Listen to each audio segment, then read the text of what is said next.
Well, Jessica keeps on saying there's all these mistakes. First, she said this guy was picked up because he had a Bulls hat. And then he has tattoos on his hand that spell MS-13. That's not true. Yes, it is. Read the symbolism, Jessica. What are you, a gang detective? Cut it out. And then he's wearing paraphernalia that says the slogan for MS-13.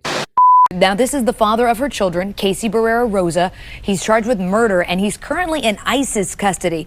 And we also have this mugshot of his uncle. Authorities charge Rolvin Barrera with being an accessory to the crime. A spokesperson for the Charles County Sheriff's Office says the suspect was methodical in hiding this woman's body, burying her deep, and using old dirt to conceal the hole. Upon discovering her body, which was wrapped in a blanket and again buried about 5 feet below the ground, it was a moment of relief for the detectives that they were able to tell her family, we have found her. So when we first reported this, authorities told us that they found fraudulent immigration documents for Barrera Rosa and confirmed he was in the U.S. illegally. The Trump administration, as they are supposed to facilitate, that is the important word there, facilitate your client's return to the U.S. They've taken a very conservative reading of what that entails. If that does continue on, I hear you saying you're expecting to learn exactly what have they done to facilitate that. What's your legal recourse? So we will know more this week, and then next week we'll be able to see what relief we have in this case. He was living in Maryland, designated MS-13 terrorist, and Donald Trump deported him. How does that make you feel? I feel safer. He gotta go. He gotta go. Need to go. I mean, that's it. But he was a father. But he's still a terrorist. Okay. I mean, but there's children living without fathers now. He should have picked and choose, so he picked to be a terrorist instead of worrying about his children. The Democrats, they want him back. They say he was wrongfully deported. He has a wife and a kid who's a citizen. And then he gets caught up in a gang sweep with ranking members of MS-13 as part of a murder investigation. Then gets pulled over, he's suspected of human trafficking, then gets accused of slugging his wife twice, and she has it on video. And suddenly his name isn't Maryland Dad, it's Due Process. So this is just stupid. And what they're trying to do is make America dumber again. Fortunately, as we see here, just in, Treasury Secretary Scott Bessent launches an all-out push for financial literacy among Americans, and he says everyone should become financially literate. And I would agree. Everyone should care about financial literacy, whether you are a student with a summer job or a part-time job during school, whether you're in college, whether you're starting your career, or whether you are at the end of your career.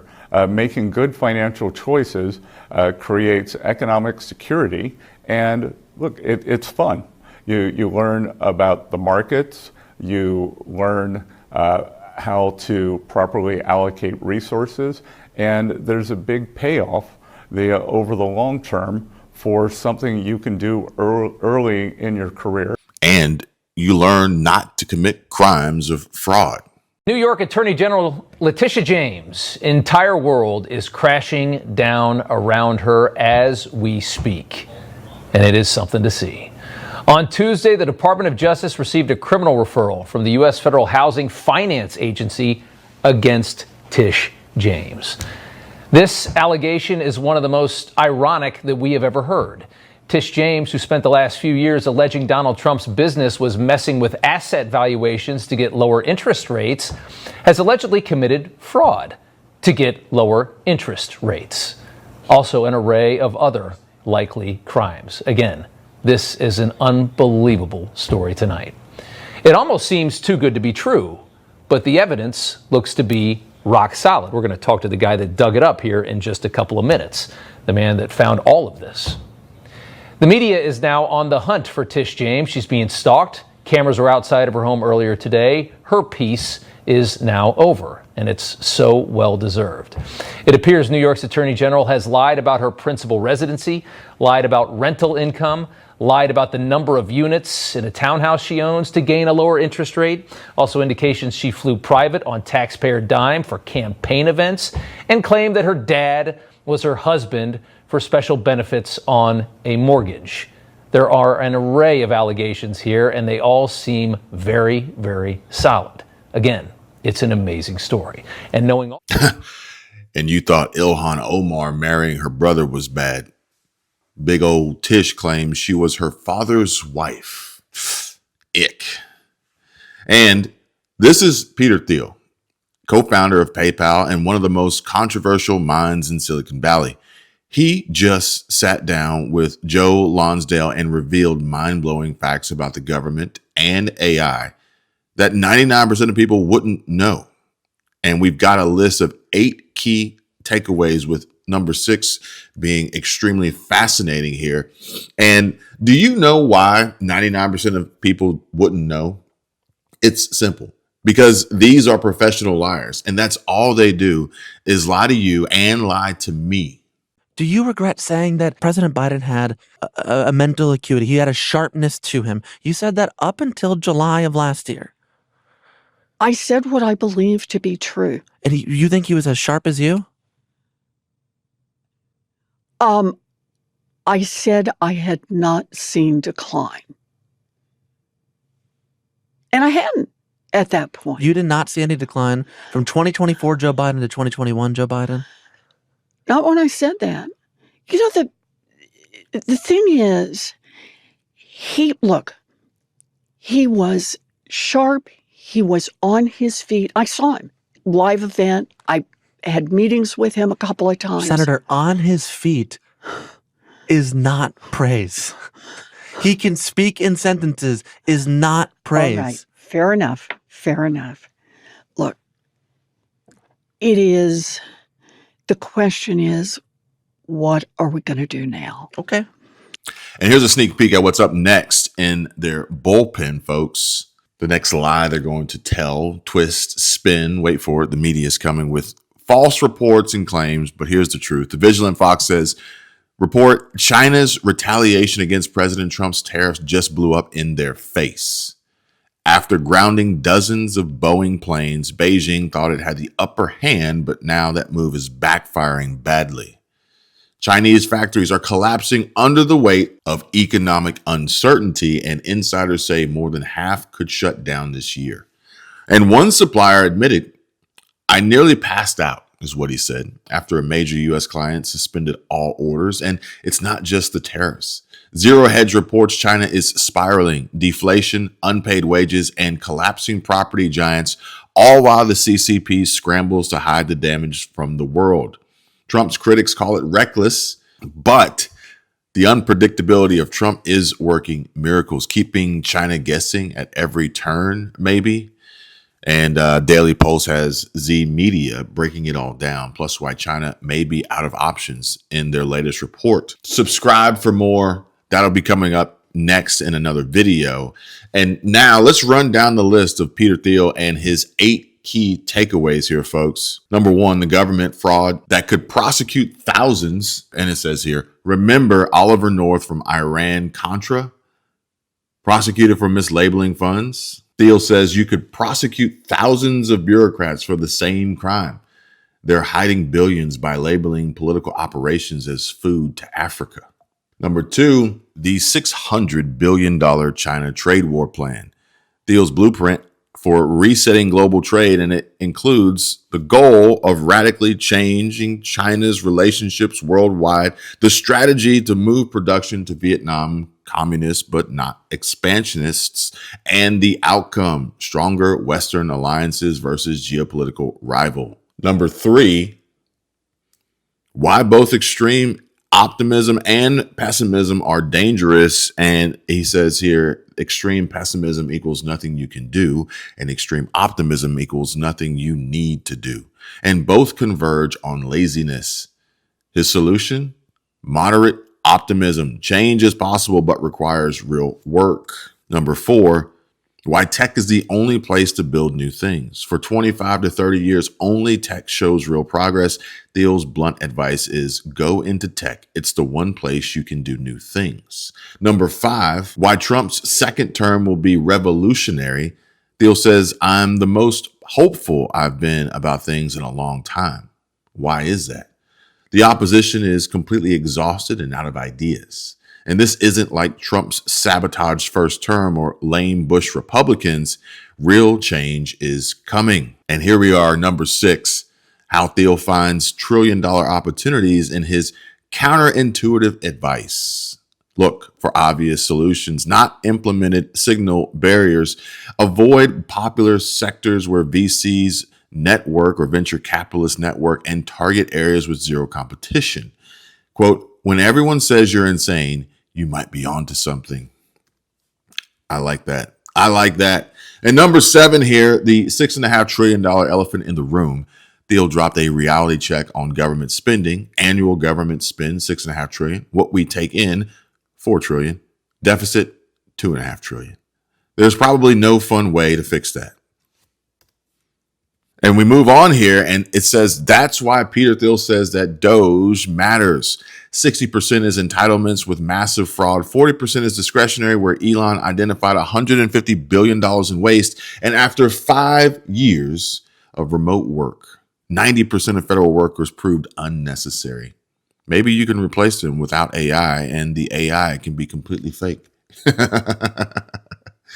But number 8 here says that the AI manufacturing revolution and AI isn't just replacing jobs, it's bringing them back. Combined with relaxed environmental rules, AI could resurrect American manufacturing, but only if we fix our anti-industrial policies first.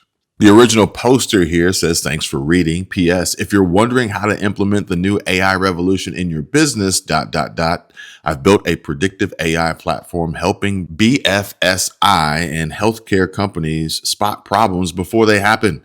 And you can book a call here if interested. I hope you found this thread helpful. Follow me for more, which is exactly what I'm encouraging you all to do. As I share with you a MAGA-backed AI healthcare unicorn, which attracts an unlikely coalition startup, Chapter, as you see here, just reported just a few days ago, co-founded by Vivek Ramaswamy and previously backed by Peter Thiel, and JD Vance just closed a VC round valuing it at $1.5 billion. And all right, folks, hold on to your seats because we're diving into some shocking news that's rocking the Medicare world. And recently, Peter Thiel, yes, that Peter Thiel, helped shine a spotlight on a major issue. The Medicare enrollment process is a complete mess. Kobe Bloomfield Gantz, the CEO of Chapter Medicare, dropped a bombshell at a Senate hearing exposing how some shady brokers use scare tactics and sketchy ads to push seniors into Medicare Advantage plans that might not be the best fit. We're talking limited doctor networks, surprise costs, and benefits that aren't always what they seem. But here's the good news. Chapter Medicare is flipping the script. Founded with backing from big names like Thiel and JD Vance, Chapter is not your typical broker. They're using cutting-edge AI technology to give you every plan option. Yes, even the ones that don't pay them a dime. Their advisors dig deep to find the right plan for you based on your doctors, meds, and needs. No tricks, no hidden catches, just honest help. And if you're on Medicare, approaching 65 years of age, or know someone who is, this is your moment. Don't get caught in the Medicare maze. Call Chapter Medicare today for a free consultation with their expert advisors. And they'll make sure you're getting the coverage that you deserve without all the headaches. And for everyone else watching, share this video. Pass it along to your parents, your grandparents, or anyone nearing Medicare age. Let's help our seniors get the care that they need. And the phone number is on the screen. Call Chapter now. 270-467-2426. Share this video and stick around because we're breaking down more ways to take control of your health care right after this. First, we're going to reduce chronic disease. How do you do that? 70% of the healthcare expenditures of this country are driven by chronic disease. And it is your patriotic duty, I'll say it again, the patriotic duty of all Americans to take care of themselves, because it's important for serving in the military, but it's also important because healthy people don't consume healthcare resources. The best way to reduce drug spending is to use less drugs because you don't need them because you're healthy. And it feels a lot better as well. And I think the comment that I received here pretty much sums it up as simply and easily as possible. The Democratic Party is done. So let's allow them to prove that to us as we continue on with the rest of the clips. You transitioned pretty quickly, Jessica. And to say this administration never admits a mistake, you guys never admitted you opened the border for 4 years. Yes, we did. Come on. You're saying this guy The border was tied. you're saying this guy's afraid to go home? Because that's funny. In 2019, when he was popped, he said he wasn't afraid to go home, Jessica.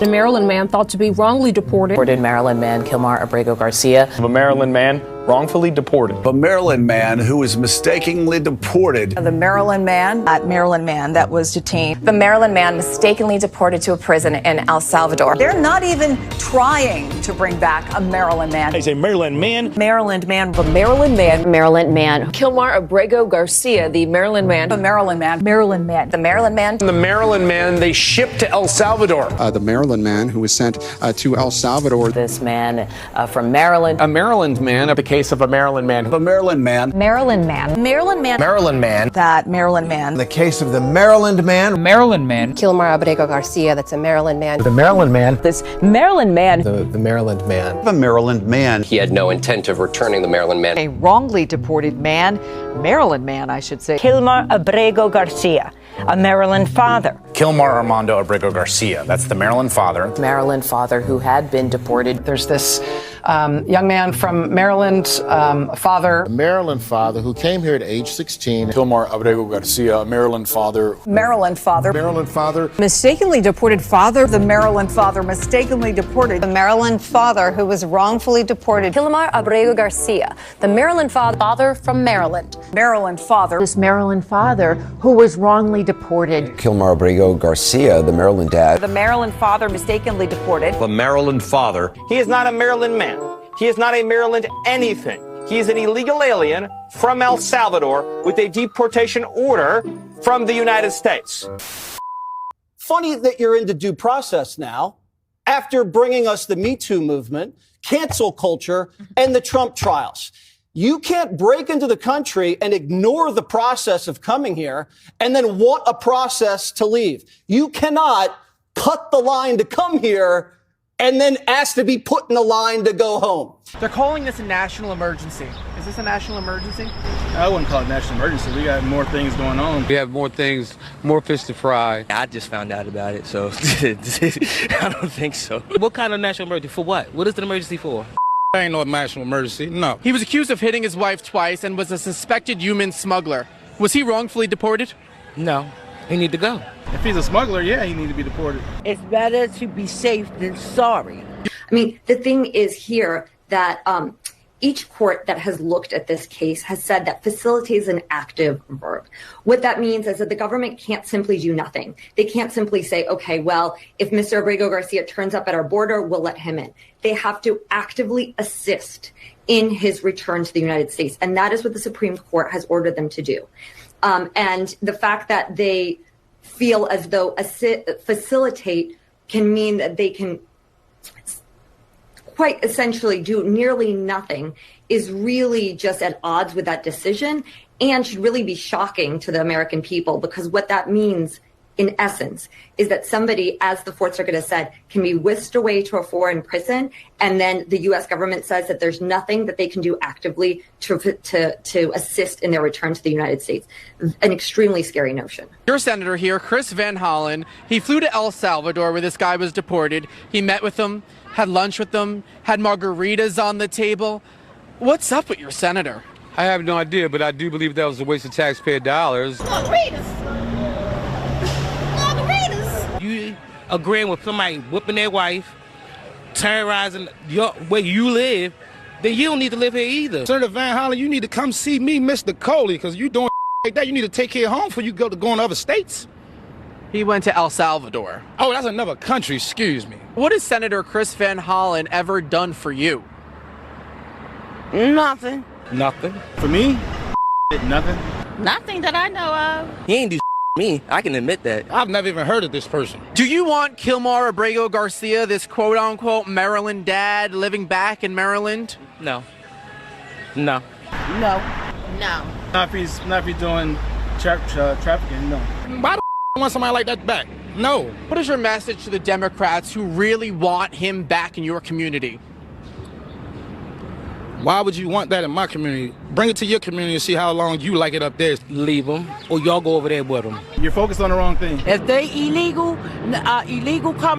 The Trump administration has put out several statements, as you're aware, documents that contain allegations about your client, including that he was violent towards his wife, that he is a member of the MS-13 gang. What can you say about those allegations? Here's what I can say about the allegations. Our government admitted from the beginning that this was an error. And then afterwards, to try and justify this error, they try and find dirty laundry in our client, which really is irrelevant. First of all, their evidence is extraordinarily thin. But even if there was something there, that's really irrelevant, because the whole issue is that our client was deported to the one country where there's a final order saying that he's more likely or not to be persecuted or tortured if he were to remain in that country. And now he was deported to that one isolated country. They have to facilitate his return. And once they do so, they are most welcome to put up any of this evidence in court. But to justify their own admitted mistake by trying to find all these justifications, reasons, dirty laundry, is just really saddening, disingenuous, and frightening. If you guys are going to be the defense attorneys for every criminal gangbanger in America, after you've allowed the gangs to invade and now say all of them need lawyers, it's going to be an eternity, Jessica, to get these people out of here. Johnny went to Baltimore, and the people of Maryland are laughing at you. Blacks, Hispanics, whites, they think it's ridiculous what Van Hollen has done to be able to defend foreign rights instead of the rights of the American people. And the slippery slope argument. Is this the slipperiest slope you've ever seen? If they deport an MS-13 terrorist, you're next. Who? The Puerto Ricans? Anybody with a tan, Jessica? Are you next? No one believes that. This is the dictator hoax all over again. And you lost on that the last time.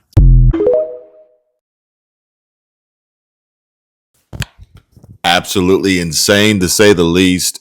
The fact that now the debate will be due process for illegal immigrants who are here criminally trespassing, whether it's a felony or this is a civil case, be that as it may. I would say the left, the Democrats, the media, the deep state, they're all working against us, propagandizing this ridiculous national emergency that is anything but, making sure that somehow, some way, this country is overrun by illegals, criminals, and of course, the money continues to flow freely. The laundering continues to go on, the drugs, the gangs, the killings, the child trafficking, you name it, folks. Insane. Absolutely. When instead they throw us on the back burner, they give two craps about you and I. And I would imagine as seniors are getting older, especially with talks of Social Security and whatnot, they'll even have less priority. So let's make sure that we are doing all we can and getting the best that we can possibly get here and have help, aid, support, someone on our side. Call Chapter. It's free. Free Medicare help, free Medicare consultation. 270-467-2426. Tell them Kevin sent you, and then come back here and drop a comment. Let us all know what your experience was like, how much money you could have potentially saved, or even if you just found out that you were already on the best plan that you could possibly have, and there was no sales pitch, no push, no bias, no agenda, no trying to jack up their commission rates, just solely making sure that you have the best that you could possibly have and help for free. If you like the video, subscribe if you haven't already. Even if you have, make sure you still are. And I look forward to seeing you guys on the next one.